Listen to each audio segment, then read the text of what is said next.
దేవేంద్ర, ఈ సంహారం గావించిన నాకు ఇంకొక కర్తవ్యం ఉన్నది. నా తల్లి విపరీతమైన తలనొప్పితో బాధపడుతూ ఉన్నారు. దానిని పోగొట్టే పులిపాలు కొరకే నేనిక్కడికి వచ్చాను.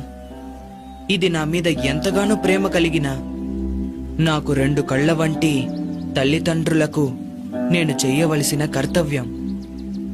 కనుక పులిపాలు పొందడానికి తమరే నాకు సహాయం చేయాలి. తప్పకుండా. ఆదిదేవుడు ఈశ్వరుని ఆన ప్రకారం నేను ఆడపులిగా మారి తమకు పాలు ఇచ్చేదను. కాని మీరు ఈ పాత్రని తీసుకువెళ్లి మహారాణికిచ్చి, ఇదిగో తల్లి పులిపాలు, మీ తలనొప్పి కొరకు దీనితో మందు తయారు చేయించండి అని చెబితే వారు నమ్మాలి కదా. కనుక నేను మీతో వచ్చేదను. నా పైన మీరు కూర్చోండి. మనం రాజసభలోకి వెళితే మీరు తీసుకుని వచ్చింది పులిపాలేనని నిరూపితమవుతుంది.